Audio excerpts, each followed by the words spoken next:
I'm going to start with a little bit of a story because there's a lot of reference to change this morning and resistance to change and how do you get people to change. And this was a story that someone told me, and it's about a high school principal in a school in the States. So in September, by the end of September, he had a real problem. There was a class of grade 8 girls, and they would come, a number of them from the class would come to school early in the morning, and they'd go to the ladies' washroom. And they would put lipstick on their lips, and they would leave lipstick marks on the mirror, all over the mirror in the washroom. And this was very difficult to clean. And so, the principal, came on the intercom and said, this has happened, and it's very difficult to clean. Could you please stop? And they tried to go in the mornings. The teachers tried to go in to see who was doing this, and they would talk about it in morning assembly, etc. And nothing changed. They tried to describe how inconvenient this was for the school, etc. So one day the principal decided that, okay, he said, I'm going to take the entire class of grade 8 girls to the washroom, and I'm going to get our janitors to show them how difficult it's to clean these mirrors. So he brought them all in. Some were guilty and some weren't, but brought them all in. So the janitor came in, and the janitor had a big bucket and a brush with a stick. The janitor took the stick, put it in the toilet, mixed it around, and took that brush and cleaned that mirror. And you know what? There was never lipstick stains on the mirror again. So the story here, this principle is just creative on how to get people to change. It's not always about telling them and explaining to them why they should change. Sometimes you just need to show people things. So anyway, I thought he was very clever. So imagine, I guess, George talked about utopia, but from an IT perspective, as an IT leader, imagine an environment where everything just works. You have 100% uptime in your environments. You as the IT leader have time to spend with your business. Your teams understand your business, and your business understands IT, and they're working together and they're solving the problems of the future. Someone this morning talked about solving the problems of the future and not the problems of yesterday. And so I'm going to talk a little bit about that. Okay. Oops. Oh, there we go. So a few things. So I'm going to start with talking about some experiences from an IT perspective and a business perspective. And I heard some of those this morning as well. I guess some of this is going to be repetitive. What should the IT priorities be? How do you do this? And then some summary thoughts. So from a business perspective, okay, IT talks too much jargon, don't they? You've heard it before. Oh, we're going to implement some middleware, we're going to use cloud computing, and then we're going to use the server, and then we're going to bring in new storage devices. And as a business, you're sitting there staring at your friend in IT. Projects are over budget and late. Has anyone ever experienced that? Your help desk does not help. I've heard it sometimes called the helpless desk. I'm sure none of you have heard that. IT does not understand our business or our priorities. And then from an IT perspective, you hear, they just don't understand how complex things are. I've had my technical guys come to me, those business guys just don't get it. They just don't if they only knew how complicated and how difficult it is. And then, they're working on projects. Well, the business just does not have time to, this is our problem, go fix it, come back when you're done. We've probably all experienced both sides of the coin. And really, is there time for this during times of transformation and change? Someone mentioned earlier today about the pace of change we're going to be experiencing in the future. And it was different in the past. Heather talked about, or someone talked about the glass house, IT was the glass house. There was a big room in the back there, and everything was in there, and no one ever touched it, and, no one was supposed to know anything about it. And the business, you look at the, economy today, you look at the complexity that we're all facing in our lives, in our work, and it's only continuing to increase. And so things need to be simple, and things need to work. So what should the IT priorities be? Well, Number one, understand your business and your business priorities. There was a time, I think, when IT people thought all they needed to understand was technology. That doesn't work anymore. How does your business win in their market? You need to understand how they win. What do they need to win in their market? What's critical to the execution of the strategy? Organizations are big and complex today, and you can't be good at everything, whether it's your IT organization or the broad organization. So you need to understand what's really important to the execution of the business strategy. And one of the most important things is understanding the most important processes and critical information that's required for an organization to make decisions. And it's really the cross-functional organization. I think a couple folks mentioned this morning, you have your silos, you have your finance group, and you have your HR group, and you have your legal group, et cetera. And within the silo, it's easy to manage a process, it's easy to make changes, but when it grows across the organization, it becomes a lot more difficult. And I think Heather mentioned that IT understands the cross-functional organization. In a fabulous position to actually help, understands it end to end. And when you think about the cross-functional organization, those activities that go across functions, that's where things break down. Things break down at the interface point in an organization. And understanding when you look oil and gas, if I look at upstream oil and gas, an example of a cross-functional process is capital management. Oil and gas is a highly capital-intensive business. Capital management is a cross-functional process. It's not owned by one function, and it needs to be well understood across the organization. And that's where IT really needs to work. They need to understand those critical cross-functional processes. The next piece is, there's talk earlier, someone was talking about the generational workforce. Embrace your multi-generational and multicultural workforce. You need a bit of everything. You need the young to help you understand the future.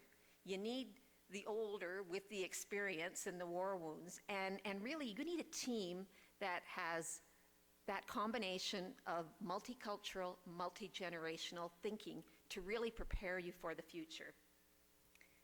And the next one is understanding technology. Well, it's really important to understand technology. I think Catherine mentioned that, IT leaders need to have a really good business understanding and a good understanding of technology. You need to have a strategy. You need to understand, what's important in IT? What do you need to do internally? And what is a commodity in your IT business? What can you leverage external partners to do for you that you don't need internal knowledge for? And how does IT in your organization contribute to the corporate strategy? And it's different everywhere. Some organizations look to IT to be a service provider. Some look to them to be innovators. For others, they're strategic. You look at the banking industry, financial services, consumer products, et cetera. They are, but there's other industries where IT is not strategic. So you need to figure out what is your place in the organization to help deliver the corporate strategy. And the next one is agility. You need to be able to respond quickly and deliver quickly.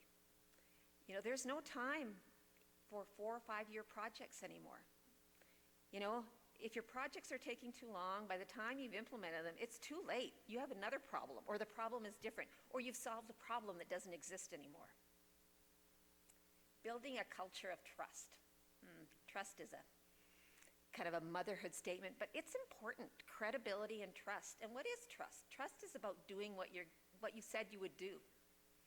And as an IT group, if you don't have the trust of your business, there needs to be a mutual trust. And so it has to be a priority for an IT group. Attracting and retaining the best talent. Linda was talking about talent. How do you deliver without attracting and keeping, more important, keeping the best people? It's all about the people. And then communicate and simply describe technology risks and challenges. Communication is huge. We years ago, when I was at Talisman, we started a session where every year we would get all of our business leaders together. And after 2 or 3 years, our executives started to come. And we would have a day, and our executives would actually come, present their strategies for all their different regions and businesses, and all our IT folks would be there. I mean, it got to a point that people would start to look forward to that. Again, it was done annually, mostly focused on business, and then we would have a bit of a show and tell on some of the new technologies that were coming in, and just to pique their interest. And again, it was our way of communicating and aligning and interacting with our business. And then finally, adaptability. I can't say enough about that. Embracing change and being adaptable, because your business priorities are constantly changing. I mean, the world is not linear any longer. And as an IT department, I remember our technical folks, but this is what, they told us 6 months ago to do this, and now they're changing their minds. Well, you know what? The world is changing, and you guys need to be adaptable. A comment that, or a quote that I used to always tell people is, seek first to understand, then to be understood. And it was always something that they needed to keep in mind with their folks. So now, how do you do this? I mean, it's easy to say, understand the business, develop a culture of trust, et cetera, et cetera. Well, first of all, I think it's about determining, what is the best IT model for your organization? And one size does not fit all. You need to integrate IT skills and business skills. One of the things that I have done for many, many years is actually bringing people from the business into IT and then moving folks back out again. I mean, we had engineers, geologists, accountants, people from marketing, bring them into IT, into business analyst roles. So, coach, mentor, help them figure it out. And then some actually came through IT and then went back out into the business again, and even our IT folks out into the business. So cross-pollination of skills actually creates an environment where you actually get a really good understanding of the business. And then decide, what do you really, again, I talked a little bit about it, what do you really need to do inside, and what's okay just to leave and let somebody else take care of. And now, what skills? What do you really need in IT today? Years ago, technical skills were probably top of the list. I really don't believe that's the case any longer today. Understanding the business, I believe, is one of the most critical priorities for skill in IT. And those are the business analysts, the folks that I described. You bring them in from the business, and you can teach them methodology. You can teach them how to do business requirements. You can teach people. I mean, these are all really smart people, and bring them in and embrace that business knowledge. The next one, most of the rest are actually not really IT skills. They're really a lot more general. Strong influencing, communication, and relationship building skills are absolutely essential. Excellent leadership skills. Leadership is paramount. And particularly in times of change and complexity. I'm actually doing I'm doing a master's in leadership just because I love leadership and I love to learn more about it. And there is a study that was done on the most important characteristics of leadership. And I'll share them with you because at first, and they are in order of priority, and it was a global study, and I forget the firm that did the research, but they did it in 5-year increments and came up with the same criteria. And again, they are in order of importance. So the number one characteristic for leadership is understanding your followers. Number 2 is equal to group. You know what that means? Equal to group means that you're part of the team. The leader is not up here on a pedestal. They're the same as everybody else. So number 2 is equal to group. Number 3 is situation. And it's about how leaders respond in different situations. So understanding your followers, equal to group, and situation are the top 3. Now the rest, and it's interesting because people sometimes think that the next 4 that I'll describe to you are at the beginning, but they're not. So number 4 is personality. Number 5 is intelligence. Number 6 is charisma. And number 7 is position and authority. I thought it was a very, very interesting piece of data. And the more I think about it, understanding your followers, you don't associate that generally with leadership, but if you think about it, and if you think about people that you would describe as good leaders, they typically understand their followers. The next one is architecture skills, and that is one of the few real technology skills that are critical, I believe, to retain internally. Because as an IT department, one of the obligations that IT has that the business doesn't really have, in my opinion, is understanding IT trends and technologies and where things are going. That needs to be most of these other skills are skills that whether you're in IT or the business doesn't matter. They're really important skills to have. Process skills, understanding, I can't stress enough how important it is to understand the most critical processes and information that is required for decision making in your organization. And then the next one, problem-solving skills. Things need to get done quickly, and you need to resolve problems quickly. Team players and partnering skills. Now, when you're in IT, partnering is a way of, you're partnering with individuals who provide service for you externally. External partnering is very important in IT. You're partnering with the business. So partnering, people don't think about partnering skills, but it's a skill, and it's an attitude, and it's a way of doing work that's really important. PMO, project management oversight skills. Again, what happens in IT? If you don't have good PMO oversight skills, your projects are late, they're very expensive, and you don't end up delivering what the business needs. And then strong listening skills. Again, it doesn't matter whether you're in IT or the business. It's really important to seek first to understand and then to be understood. And then the last two, again, attracting and retaining talent. I can't express enough how important it is. The organizations that are going to win in the future are the ones that are able to attract and retain the best talent. I have no doubt. And to attract and retain the best talent, you need strong leadership. It's strong leadership that keeps good talent around. Someone said once to me, a friend of mine in HR, we need to have really good HR policies. And I'm like, yeah, you do.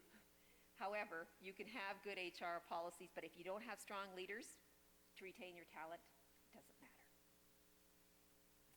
And multicultural, multi-generational. I'm repeating myself again. I believe it's critical. And, individuals that have loads of enthusiasm and energy. Energy creates more energy in organizations. And when times of complexity and lots of change, it's amazing when you have strong energy and enthusiasm, the things that you can actually achieve. And then finally, back to adaptability and change and embracing that. So, in summary, what do it's not just IT. A lot of the stuff that IT has to do now, it applies to organizations in general. So, clear vision and strategy. If you don't know where you're going, how are you going to get there? And if you don't have a strategy, you're going to be all over the place. Leadership, especially during times of major change. When things are good, I'm not sure that leadership is always a differentiator. But when things aren't, leadership becomes a huge differentiator in organizations. Culture of trust, I talked about that again. If you don't have trust, and particularly if you've had issues with alignment between IT and the business, it's very difficult. And then working towards a common goal and teamwork. Some of this may seem like motherhood, but when it's not there, things don't often work. Attracting and retaining talent, again, I can't stress that enough. And clarity of accountabilities. One of the other things in organizations, when people aren't clear on what their accountabilities are, you get a lot of duplication, you get redundancy, and you get chaos. And so clarity of accountabilities, again, not just within IT, but broadly as well. we talked about cross-functional processes and adaptability and resilience. I love the word resilience because I tie it to change. And resilience is critical in times of change. Now, operational and project excellence and execution. You got to be able to deliver. And at the same time, you also need to have an environment where you know how to fix things quickly because things go wrong. They always go wrong. And if you have an environment where things go wrong and you're quickly able to go in there, assess what went wrong and learn from it and fix it, it's a lot easier than you thinking, well, things will never go wrong and, we'll just try to do our best. Strong performance management.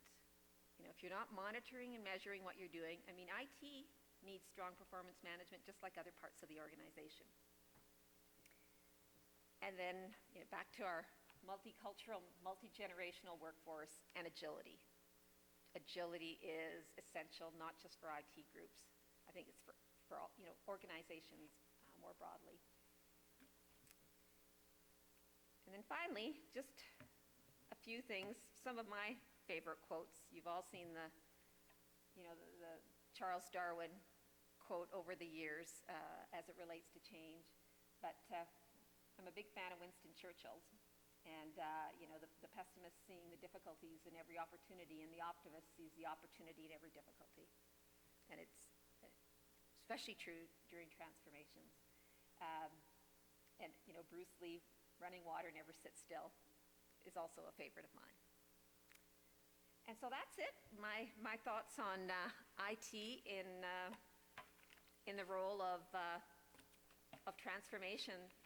It's not about IT anymore. It's about the business, it's about the people, and it's about being adaptable and resilient.